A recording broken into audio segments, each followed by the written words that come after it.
Thanks for tuning in. Some of you are familiar with my work and know I focus on biography, obscure figures with compelling stories. August Willich's unusual life certainly fits that bill. But biography can do a lot more. It can function as an intimate window into the aspects of Civil War that go beyond bullets and battlefields. Today, I'd like to challenge you to think differently about America's defining event. At 10 a.m. on April 7th, 1862, a brigade of Union soldiers from the Army of the Ohio rushed aboard the steamer John J. Roe at Savannah, Tennessee. They steamed upriver, then floated across and docked at a place called Pittsburgh Landing. As they disembarked, General Ulysses S. Grant ordered one regiment, the 32nd Indiana Infantry, to detach from their brigade and march immediately to the battlefield. As they began their march, the regiment's brass band struck up their favorite tune to get them excited for battle. The men sang at the top of their voices to this music. Now, if you can name this tune, please type it in the comment section.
So I see some of you have correctly identified that tune as the French national anthem, La Marseillaise. So why are US soldiers marching into battle singing the French national anthem? Why not the battle cry of freedom, or God Save the Union, or any one of 9,000 patriotic songs that were published in the North during the Civil War? Perhaps even more confusing, this regiment, the 32nd Indiana, was composed almost entirely of German immigrants. Now, how do the Germans and French feel about each other in the 19th century? Anyone remember Napoleon? The Franco-Prussian War? When we read the English translation of these lyrics, it becomes even more puzzling. The typical Union soldier was not fighting tyranny or fearing that foreign invaders were about to murder their wives and children. Now, this stanza makes a little more sense at first glance, but wait a minute. It's early April 1862. The overwhelming majority of Union soldiers have little interest in freeing the slaves. They're fighting to preserve the federal union. And who are these kings that want to enslave them? No, to really understand why German Union soldiers are singing a French anthem in French no less, and railing against the tyranny of kings and slavery, we need to change how we've traditionally viewed the Civil War. This was not merely a sectional dispute within the family, Northern brother fighting Southern brother over strictly American issues. We need to adopt a more expansive global view of the bloodiest conflict of the 19th century world. Now, a number of terrific historians have been studying the American Civil War through a global lens recently. Here are two of my personal favorites. I use the work of Don Doyle and Andre Flesch, among others, to provide context for my study of one particular German-American Civil War figure. So today I'd like to make three arguments. First, the American Civil War was part of a long-term radical revolution focused on democratic government, workers' rights, and human freedom. That revolution was international in scope and unprecedented in world history. Second, recent immigrants in general, and German immigrants in particular, played a decisive role in the ultimate success of the Union Army. And finally, radical 48er leaders like August Willich helped transform a war to preserve the Union into nothing less than social revolution, a revolution that was even more radical than the American Revolution of 1776. Now, when we talk about radicals and the revolutions in the 18th century, one thinker stands head and shoulders above his peers in terms of influence. Thomas Paine's classic Common Sense, published in 1776, sold more than 100,000 copies, the largest selling book proportional to population in American history. Paine inspired American founders to pursue independence rather than merely a redress of grievances against the English crown. He also claimed that this conflict was about human rights and social justice. Paine said, quote, "The cause of America is in great measure the cause of all mankind." He went on to say, quote, "My country is the world and my religion is to do good." The American Revolution that Paine helped inspire was certainly radical from a political perspective. The violent overthrow of a hereditary monarch replaced by a democratic republic was transformational, but it stopped well short of the ideals of social justice and equality envisioned by Paine and promised in the Declaration of Independence. The American Revolution may have been a political earthquake, but it left social relations within the new country largely unchanged. The theme of a political revolution conceived and executed by social elites like Washington was reflected in the international leaders who supported the Patriot cause. These three foreign generals were aristocrats. They fought for political freedom, not social re-engineering. Well, Paine ends up in France, and French radicals wasted little time in trying to imitate the success of their American allies. They initiated an ambitious, sweeping social revolution, but they overreached in adopting the most radical aims of Enlightenment philosophers. They believed that perfect equality was the natural order of things, and leaders must impose it on the entire populace, whether they were ready for it or not. Romantic visions of a new social order devolved into a macabre nightmare. Now, the American Revolution had more limited aims. It had been carefully planned and was carried through with a conventional army. The French Revolution, in contrast, relied on incohesive gangs of rioters. The result was chaos and terror. The French Republic soon disintegrated as popular Napoleon Bonaparte consolidated his power and became Emperor of France. Dreams of French revolutionary leaders were abandoned for the time being.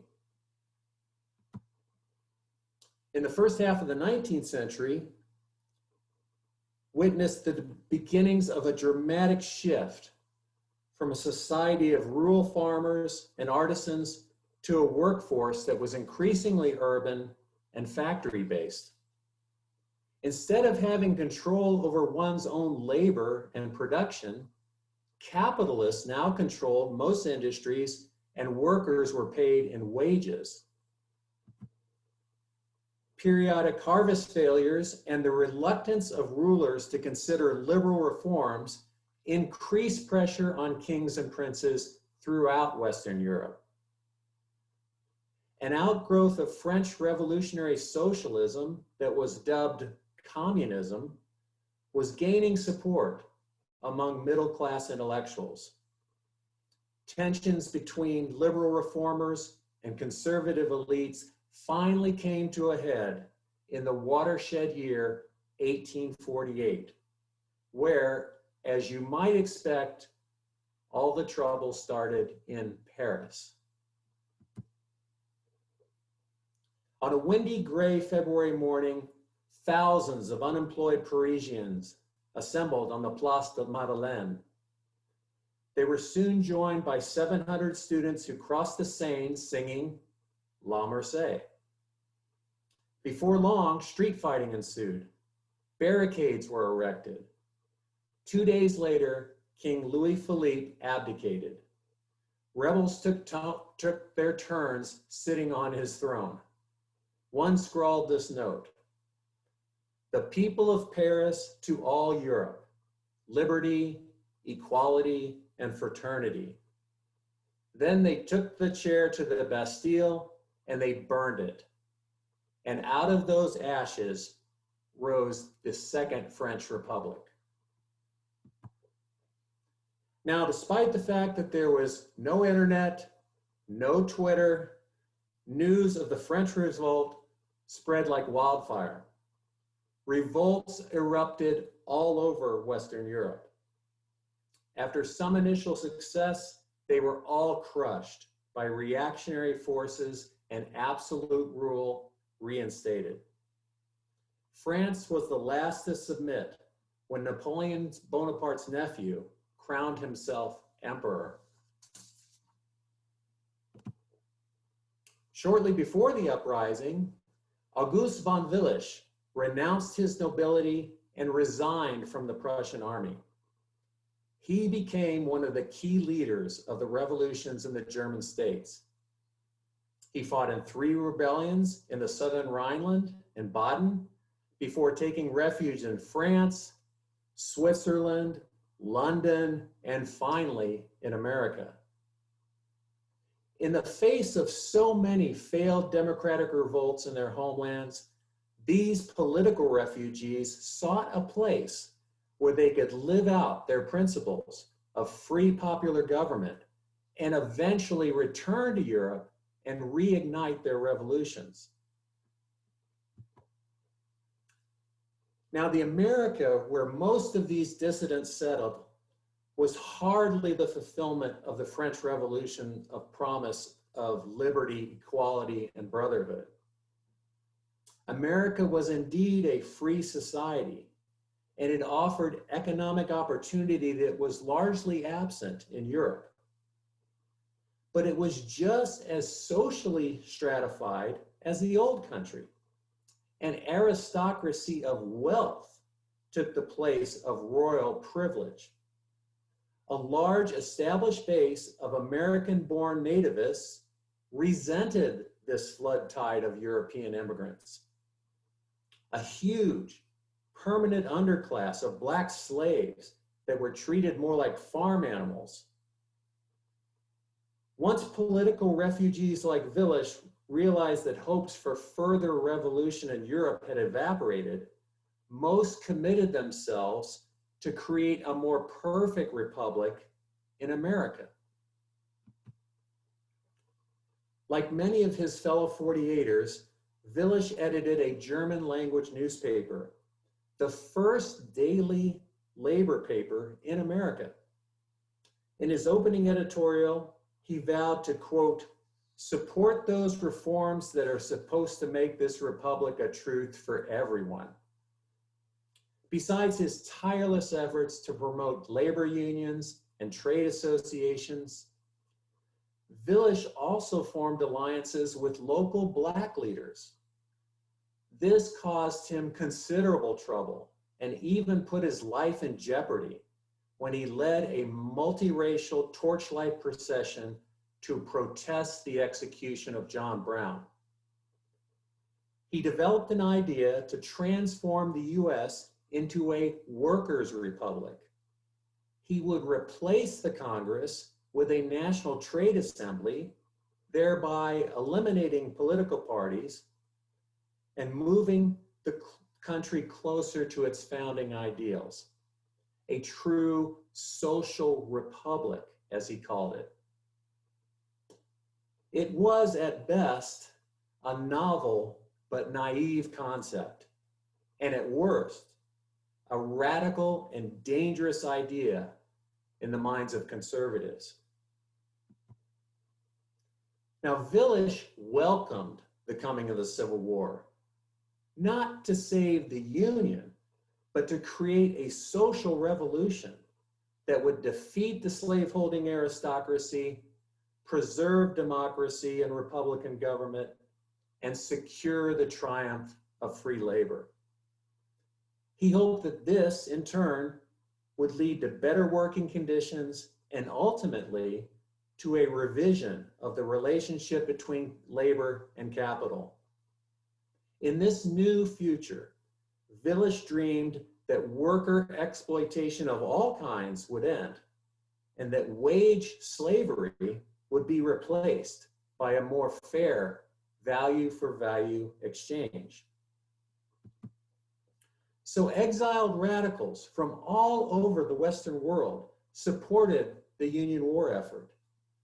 Russia, Cuba, and Spain were represented, along with 140,000 Irish immigrants who looked to Thomas More as their hero. Immigrants from Norway and other Scandinavian countries had ethnic regiments like the 15th Wisconsin of Willich's own brigade. Hungarians and Canadians fought for the Union. Prussian revolutionary Karl Schurz became the most accomplished German-American immigrant in US history after fighting alongside Willich in Baden. So if you look at the numbers, the impact of immigrants and Blacks on Union victory is indisputable. Together, they represented the majority of federal soldiers who served in the Civil War. Foreign-born soldiers, for example, accounted for 25% of the Union Army's manpower, despite the fact that they represented less than 13% of the population.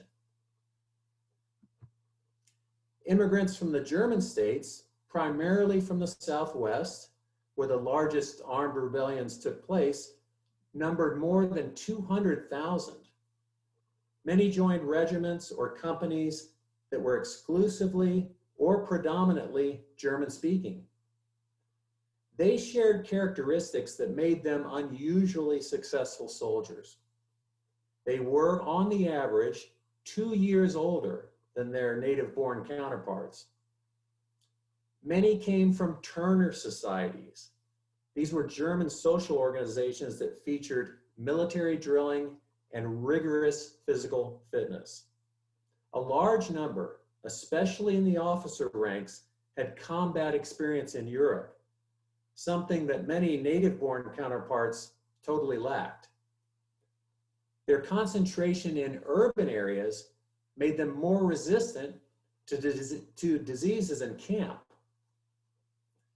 Most were either strongly anti-slavery or full-fledged abolitionists.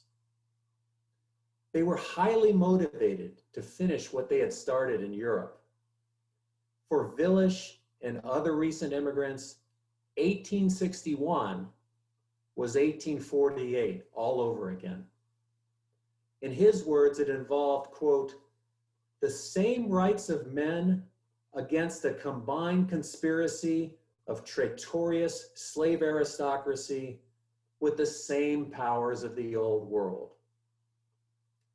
Germans were also anxious to prove that they belonged as Americans in the midst of virulent and even violent anti-immigrant sentiment.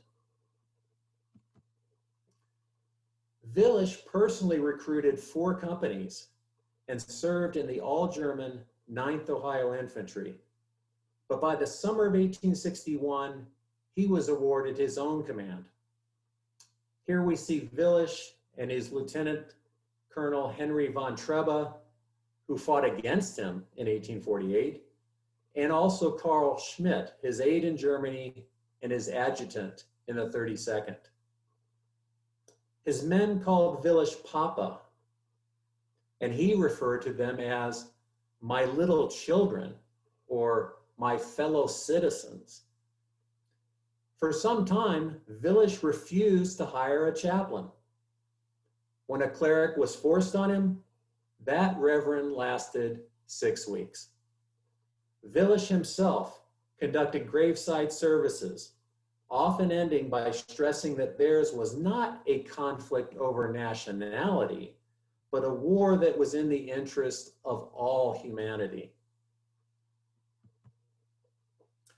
Now, it's not my purpose here to deliver a blow-by-blow account of Willich's military accomplishments, either in Germany or in the American Civil War. There are 10 chapters and 8 maps in the book that do a pretty good job of that. But for a little flavor of just what kind of commander this man was, let's return for just a moment to the battlefield at Shiloh, where we last left Willich and his men singing the French Revolutionary anthem, La Marseillaise. They arrived on the Stacy Field, where Willich was supposed to be held in reserve. He immediately requested, and was granted, permission to pass to the front and make a bayonet charge. Before they moved, Willich addressed his troops. Little children, today decides the fate of America. Then a shell burst overhead. If we are beaten, everything is lost. Let us do our duty as free men do. Willich made 5 successive charges, changing front 9 times in the process. Despite this display of technical skill and discipline, his troops were rattled after they outran their support on both flanks.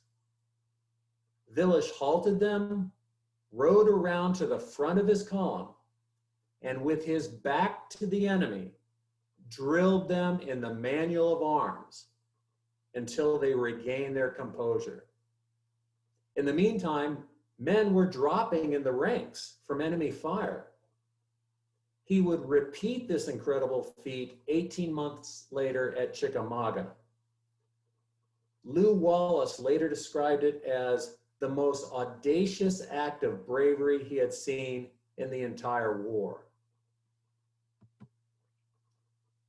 The New York Times penned an extraordinary tribute to the general, calling him, quote, undoubtedly the ablest and bravest officer of German descent engaged in the War of Rebellion. In an immediate sense, however, Willich failed in 2 of the 3 great causes of his life. He and his fellow revolutionaries did not overthrow the monarchs and princes of the various German states, nor did they create a unified German democratic republic. Willich's unceasing efforts to transform the American political system into a social republic where workers controlled the means of production and received full value for their labor never gained serious traction. His efforts to recruit and lead immigrant volunteers did help defeat the slave-owning aristocracy in the Confederate States. But the vision that Willich and Lincoln shared of a more perfect Republican nation was a lofty goal that would probably take generations to realize. By 1865, it was the radicals who had won the American Civil War. The precious but fragile republic that Washington had founded had not been defeated. That outcome would have delighted the princes of Europe. Rather, popular government proved to be viable and resilient. It would take many years, but eventually much of Europe would finally follow America's example and either abolish the monarchy or make them purely ceremonial. The largest slaveholding empire in the world vanished overnight, and along with it, about $3.5 billion in wealth. This was more than the total value of all US manufacturing and railroads combined. That's $105 billion in lost property in today's dollars. So talk about radical economic change. Equally significant is the idea that America would need to transition to a free labor market almost overnight. Although many radicals foresaw improved conditions for workers, it did not work out that way, as the Civil War stalled the labor movement. It took decades for unions to regain their pre-war momentum. The most radical outcome of the Civil War was the transformation of chattel slaves into American citizens. This held the most promise for epic change. For a short time, the entire racial hierarchy in the southern states was turned upside down, with Black men serving in Congress, while many southern white elites were stripped of the franchise. Radical Reconstruction, however, ended in conservative reaction, and we are still trying to erase the legacy of slavery and its successor, Jim Crow, 150 years later. Historian Eric Foner argues that the enduring challenge for radicals is they must be, quote, willing to fight and lose for a long time before achieving even partial success. Military men like Willich came from the well-educated German middle class. They grew to resent aristocratic dominance. They also resented the forces of rapid industrialization that robbed working people of their independence and their dignity and threatened to consign them to a permanent underclass. Their commitment to change and their frustration with intractable rulers pushed them into radicalism and rebellion. The reddest of the red, as Willich was known by friend and foe alike, clung stubbornly to radical prescriptions and violent means even after such measures had failed. Rather than give up on his cherished democratic socialist principles, Willich and other rebel leaders emigrated for Germany in the hope that they would find a warmer reception for their ideas, across the ocean. Now, the export of German revolutionists and their ideology to America made sense. After all, radicals throughout Europe had been working in concert for a Republican vision that, at least in theory, transcended national borders. The multicultural United States of America seemed an ideal place to continue that struggle. So Willich changed course from system overthrow to extensive reform through legislative channels. He positioned the German-American sacrifice in the Civil War as an international human rights crusade during frequent speeches to his troops. The general advised Union veterans to remain vigilant in the wake of victory, and he urged them to support democratic revolutions in the Old World. No temporary peace will undo the revelations of the times, he said. Soon the voice of the people will be heard, claiming the rights of men.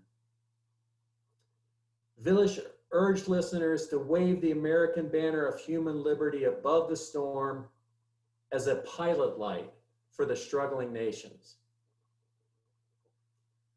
Pioneering German sociologist Max Weber wrote, quote, "What is possible would have never been achieved if, in this world, people had not reached for the impossible. 19th century proposals like an 8-hour workday, unemployment benefits, child labor laws, once maligned as radical assaults on American institutions, became mainstream public policy in the 20th century. Activists like Willich, who promote far-reaching reform, may be forced to wait decades or even centuries for favorable moments and conditions. Most extreme ideas, however, never come to fruition. Circumstance and environment force Willich to adjust his tactics at times, but his core principles never changed. Indeed, they formed a prism through which he viewed everything, including the American Civil War. Here's what he said to a fellow German-American Union officer in 1862. "Encouraging and promoting a solution to the social question is and will remain the only task of my life. This work alone not only makes life more challenging for me, but in my view, gives it value." So what larger lessons can we learn from the radical nature of the American Civil War? Revolutionary social, political, and economic change usually happens incrementally over long periods of time. But radical actors often provide the emotional spark that, given the right timing and circumstances, can help create a tipping point event. John Brown's raid at Harper's Ferry is a good example.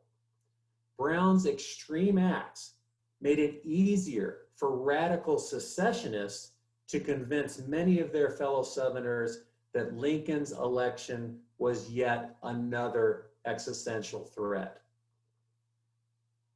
The failed European democratic revolutions of 1848 provided rationales for American radicals on both sides of the secession crisis. As I've argued, these radical 48er revolutionaries were a key part of Lincoln's core constituency. And one of the many reasons he was able to transform a war to save the constitutional union into a moral crusade for universal human rights and free labor. On the other hand, the idea that the people should be able to determine their own form of government, in other words, popular sovereignty, as opposed to the divine right of monarchs, was used by Southern radicals to justify a breakaway slaveholding republic. I believe this helps explain why, at critical moments in history, such as the American Civil War, radicals from opposing sides of a crisis are able to exert influence and accelerate events, even if the majority of the population holds moderate or conservative views. So the sectional crisis in the United States is just one example of a pattern that keeps repeating when important issues of global importance reach their tipping points. In the 18th and 19th centuries, political crises took center stage with the American and French revolutions, the revolts of 1848, and the American Civil War. All laid the groundwork for the eventual crumbling of monarchy in the Western world and the emergence of the modern nation state.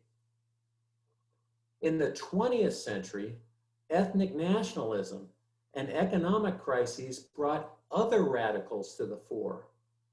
Communists like Lenin, Stalin, and Mao co-opted and perverted the theories of philosophers like Karl Marx and created repressive, authoritarian regimes that were in many ways the antithesis of Marx's original ideas.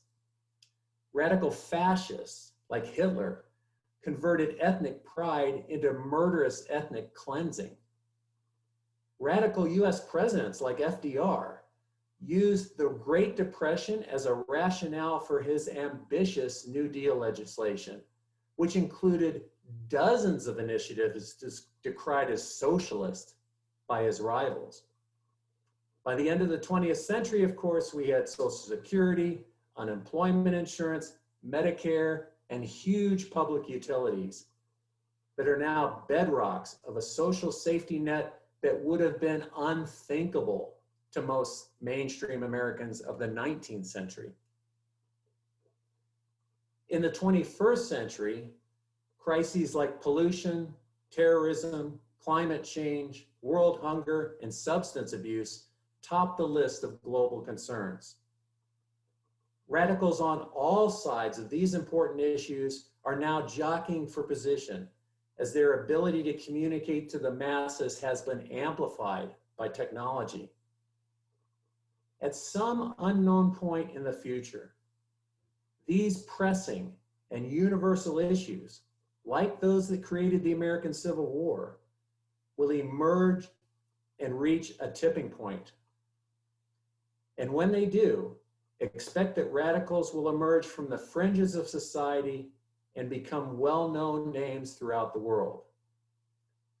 We can only hope that they have studied history and understand that they have a responsibility to act in the interests of all humankind to create positive and lasting change. So here's the commercial for my book. It's $35, including free shipping. You can hit the PayPal link on my website, email me, or just mail me a check. But please do use the comment section for questions, and I'll be happy to answer them live.